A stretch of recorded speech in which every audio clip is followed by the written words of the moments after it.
Hi, it's that time again where people like me look at the videos we've made pre-F3 season and see what we thought was going to happen that year. So, all good fun. What do we think? I can't remember, it's been a while. I know I didn't make any predictions as such because I'd made some predictions the previous year that, whilst I know it wasn't my fault, there is still a part of me that blames myself for quite how badly it went for some of the drivers I said were going to do really well. You know, hopefully their careers aren't over and we'll see them racing again at some point soon. But anyway, on with the video.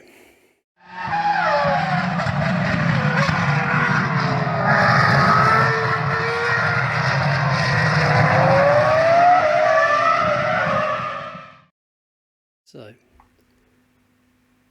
I started the video, I suddenly realised, so I've had to sort of start it again, talking about the changes to the calendar, which obviously have been scrapped and they've gone back to next year. The changes in, the structure, talking about the cars and stuff as well in the series. So I'm going to run it from where we got up to with the drivers, and we'll see some of the things I said about them, how consistent I was or what as the case may be. With 10 teams and 30 drivers to discuss, it might be where to start, but with F3 there is only one place. You would reliably think so. I'm just going to talk about who I thought will win the championship. Now, I'd end the video right here. The odds of Prema winning in F3 is like the chances of finding a weekday that ends in Y. Normally, yes. Exists, therefore they will win F3, and realistically that title will probably be won by Dennis Alba. Yeah, that at least I'm right on. Junior had a strange year last year. He finished like 17th in F3 last year, which kind of doesn't seem like the best preparation for a championship charge. But last year was a difficult season for a lot of drivers, and if you look past his F3 results, his performances in a couple of rounds of Formula Regional European Championship were great. And the previous year he'd finished second to Turbo Chair in ADAC F4 and won the Italian F4. At Prema, with a year of growth and understanding under his belt, he's in the best place to maximise on it. I still agree with that, but this question is, what on earth happened for the other Prema drivers? Because we've got used to them being the bar. The last few years, their three drivers have been basically in the top four, the worst top five. They are the benchmark, they are the team. So what on earth went so wrong with the others? I'm pretty sure I know how well I thought they were going to do. Let's see. His closest opposition is likely to be across the garage in the form of Arthur Leclerc, who comes into the season off the back of finishing second in Formula Regional, having finished third in ADAC the year before. Yeah, that was right, wasn't it? Now, you'd expect him to be strong, but whether he can take it to his more experienced teammate is another matter. The third Prema driver, Ollie Caldwell, has been in this situation before. He's referred to rejoining Prema as returning home, having finished third of them in Italian F4 in 2018 and fifth of them in Formula Regional in 2019. Now, last season saw him finishing 16th, and with Prema that clearly provides him with plenty of opportunity to do better, but can he match his more fancy teammates? No, and he didn't do that much better, did he? Trident. Now, Trident have form for quietly getting on with it and achieving results that we don't perhaps expect from them. And didn't they just? Well done to them. Congratulations for the first time in about 10 years actually beating Prema to the Teams Championship and an F3 Championship. Properly fair play. Did not see it happening. Thought, it'd be competitive, but that was impressive. F2, they're one of the struggle teams, and that can kind of distract from the fact that they've quite often been best of the rest in F3 and GP3 before that. And went better. All their drivers are in their second season and all have a point to prove. Jack Dillon was a forgotten driver in the lower midfield last season, and Red Bull expect more. They got more. But again, it was that driver lineup having a point to prove, and Jack and Clement, we knew, have form, they have skill, they have the potential. David Schumacher had moments mid-season where he looked like he could be onto something. But still, yeah, he looks average. But on his day, he looks capable. But he was the weakest part of the Trident lineup. In his British F4 season, he was comparable to teammate Dennis Hauger, so the performance is there if he can just get on top of the car. Wins are definitely on the table in this second year, but the question may be whether Trident have enough to take the fight to Prema over a season. And they did. Clement Novalak finished 12th last year for a Carlin team that's kind of been criminally underperforming in F3 in the last 2 seasons, so that's an achievement in itself. Does Clement have championship pedigree? Well, he is a British F3 champion, so he knows how to win a championship, but the level in FIA F3 is a level above in terms of the overall level of competition at the top, so it might be a case of relying on strong finishes in the Saturday races to put a challenge together. The last driver for Trident is the cousin of current Formula 1 driver and nephew to one of the greatest in the history of the sport, and his dad Ralph wasn't too bad either. David Schumacher has serious weight on his shoulders in terms of a legacy to live up to. God, that skipped about there.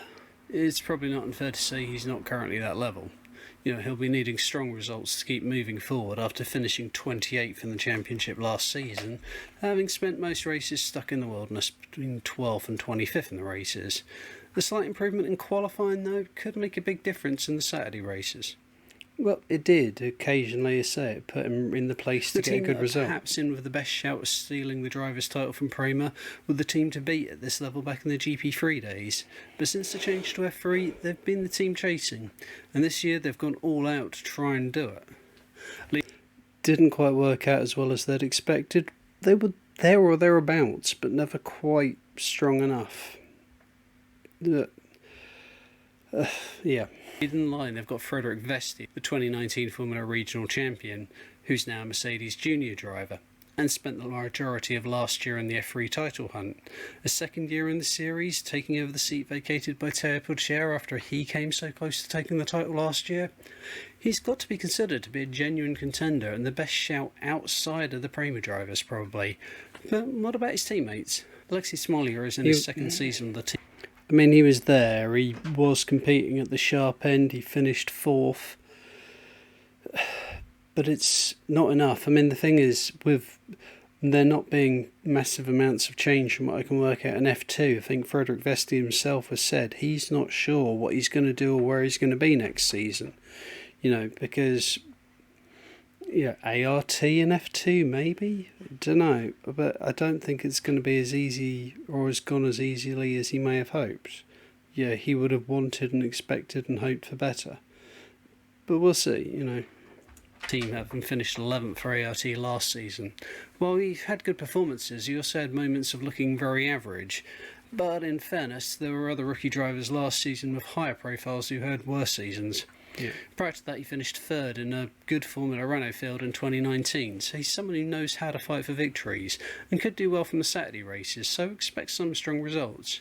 He had strong results, but again, there was a lack of consistency, so he didn't perhaps shine as brightly as he could have done. But, yeah, story of ART to a certain extent. The third driver is just the feel-good story of 2021, with the turn of Juan Manuel Correa, and quite frankly, if he...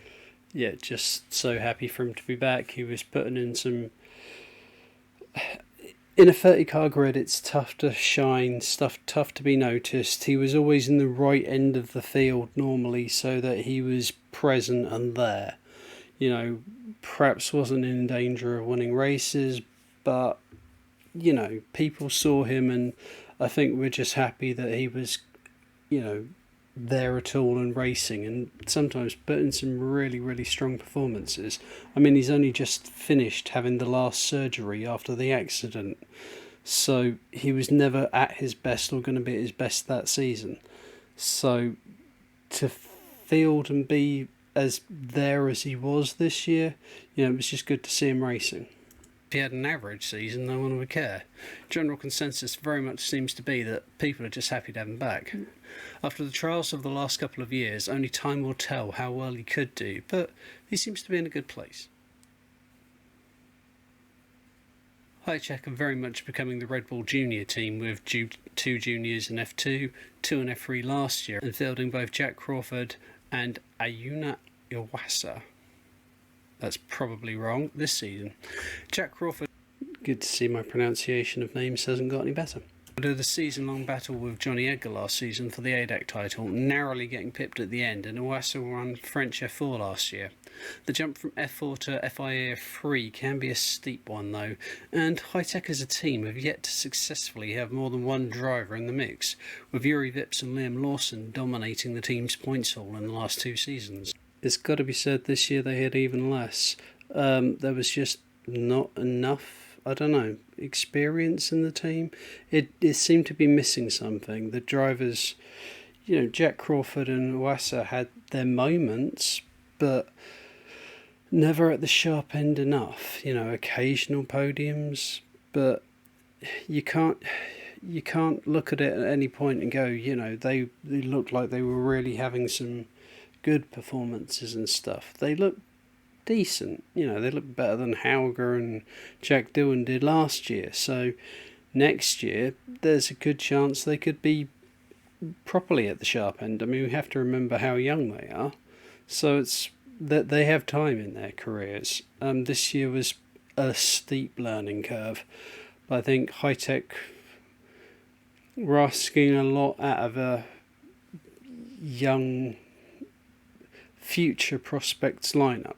Next season, if they go with that same lineup, they'll be a lot higher up in the championship than they finished this year anyway. With the extra year's experience in the championship, could it end up being the team's third driver that reaps the benefits? Truthfully, probably not. Roman Stanek is the poster child for why I disagree with having more than 24 drivers on a series.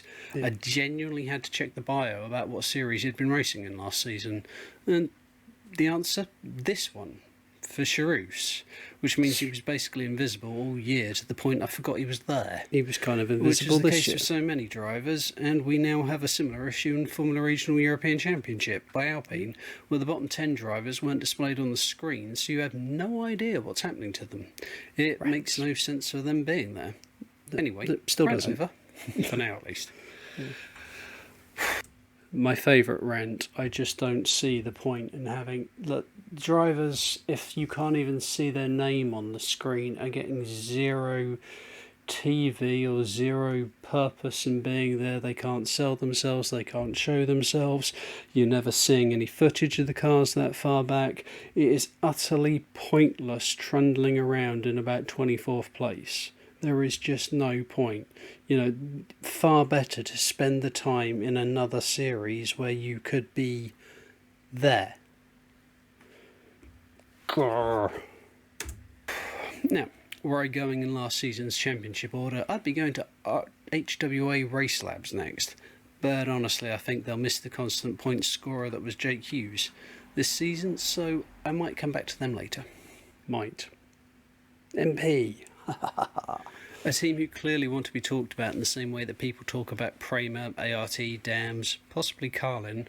They're a genuinely decent outfit of a lineup this season that's very exciting. Oh yes. Whether they'll have the resources to take the fight to the better funded teams is another matter. But after watching Formula Renault the last couple of years, the idea of seeing Victor Martins and Caio Collat, who are both Alpine Junior drivers, going head to head in the same team, it's one I'm very much looking forward to. Especially in the reverse grid races, that fight could get spicy, and both have winning pedigree. Hang on a minute. I've moved the table. Hang on.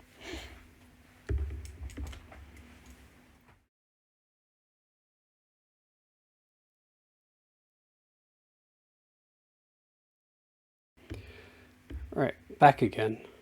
Now, earlier this year, MP made, because, the last season or so we've had, people have not been able to get trackside, they've not been able to get autographs, they've not been able to meet people.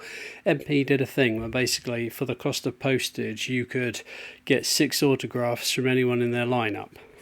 So I got my son, them, very happy about it, yeah. Sorry, we'll go back to the thing now. Rightly or wrongly, though, MP's third driver does look a little bit like he's been drafted in because they had a spare seat. Yeah. Timon van der Helm is doing double duty with F3 and Formula Regional this season, and with how competitive the Formula Regional grid is, that series is a tough ask for someone who finished fourth in Spanish F4. Yeah. He's kind of a little bit of danger of being lost in the midfield this season, but it may potentially be a good experience for a more focused campaign next year. Learning. He's learning.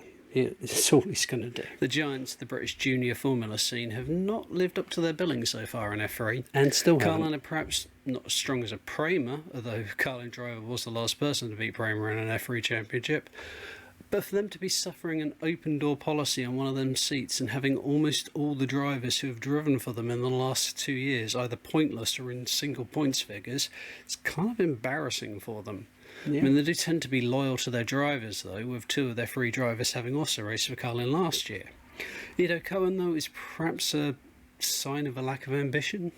The best result in his junior career of 6th in Italian F4 in 2019, he's just not kind of in the same class as several of the names who have already been mentioned, or potentially his teammates either. As Calum Fredrickson comes into this year as British F3 champion, and Johnny Edgar as the 2020 ADAC champion. The potential is there, but can Carlin finally deliver? Right, I have a lot of respect for Carlin as a team. I think they're a great team. One of the strongest teams we have in the UK right now. There's a great fight going on between them, High Tech, and Uni Virtuosi, as into like top British team, you know.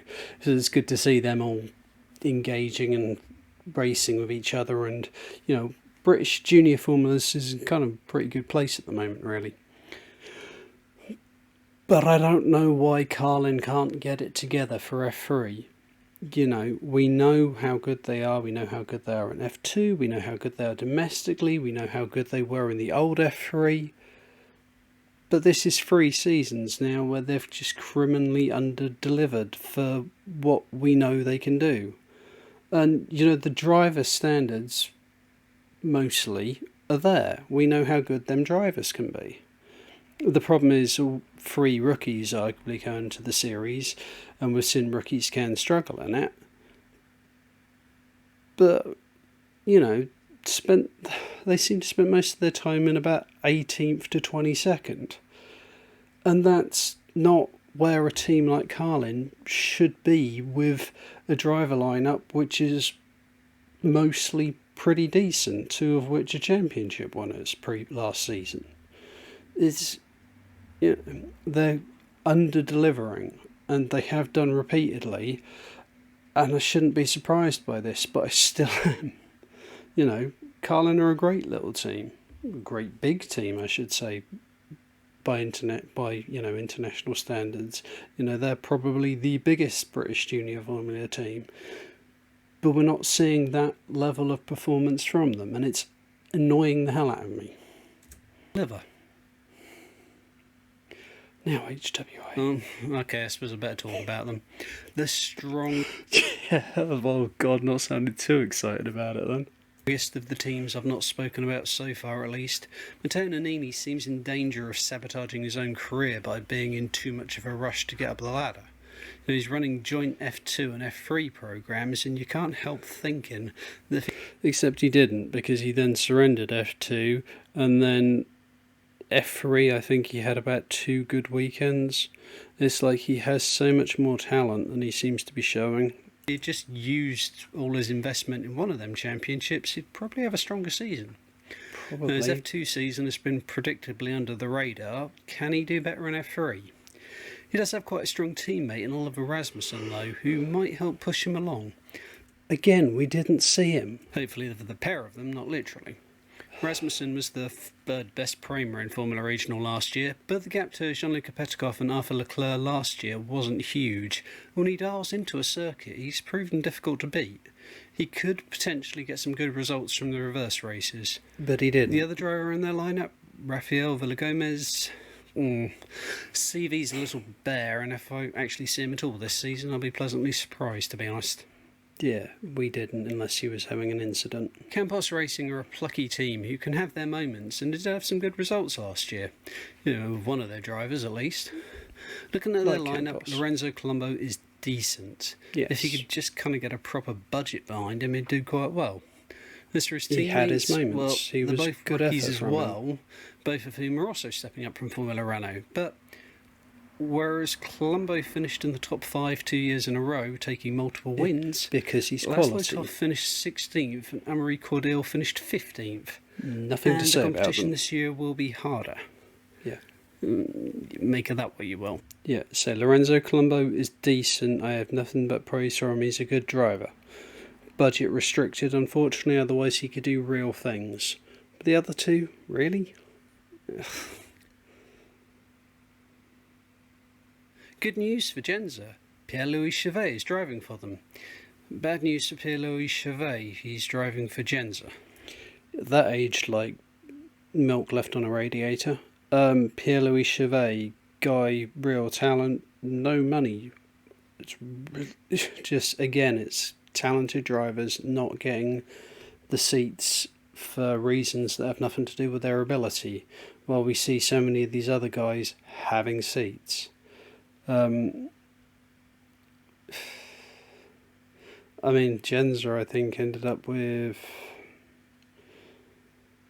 They ended up having one of their best seasons ever because of... Basically, they ended up getting Jonathan Hoggard in partway through the season, and he was actually given enough track time to get used to the car, used to the series, used to the tyres, and was putting in very un-Genza-like performances towards the end. I don't mean that bad against Genza. The simple fact is that they don't have a budget or the facilities or resources to compete against some of the bigger teams. So they're sort of like a place of last resort almost, unfortunately. You know, but they're the teams you like seeing racing because, you know, it's good to see people racing. But yeah. Now, credit where it's due, Genza are a proper little racing team who do go out and try to race. But their reputation in recent years and the lack of budget they have means that in the past they've sometimes seemed literally pointless. The only time they've kind of had any screen time was usually when one of their cars was in a wall. Now, Caleb Williams is also driving for them and is apparently optimistic after a good test, you know, good signs. But it doesn't change the fact that last season he finished 31st in the championship, the lowest of all the drivers who completed a full season, other than Alessio Di Letta. In fairness, Caleb, he had a few rounds where he was on the screens and you even saw him at the sharp end a couple of times. He'd done better than I expected him to. So, you know, credit. And they're also partnered by Philippe Ugran, who finished 8th in Italian F4, which doesn't exactly inspire confidence. Alex AS19, you know, he's a fan of that team, and I think he met Felipe Ugran one of his various trackside visits this year. And he's doing good stuff in terms of like his vlogs from track. So, you know, he seems to think he's a good person. So, I've not met him personally, but so from a person point of view, you know, fair play. But it's very difficult to. It's the size of the grid again. It's a 30-car grid.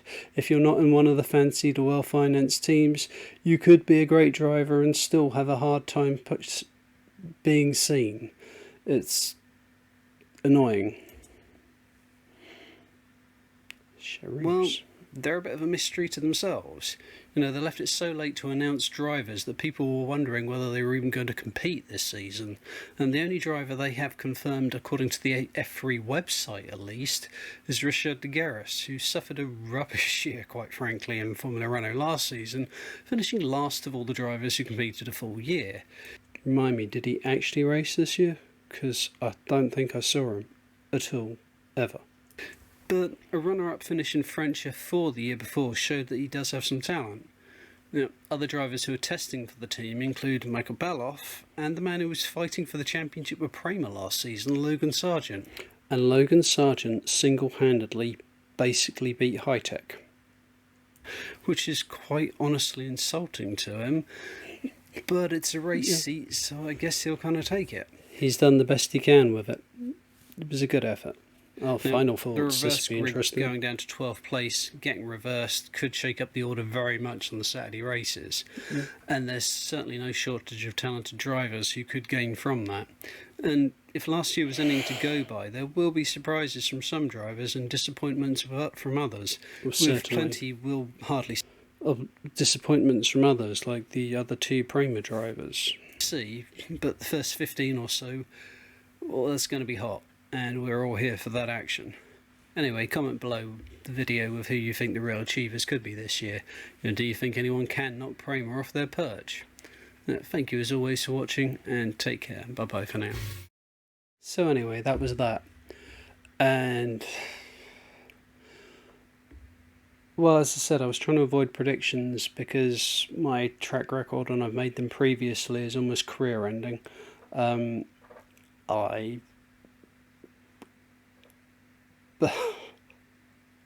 Arthur Leclerc, second in the championship.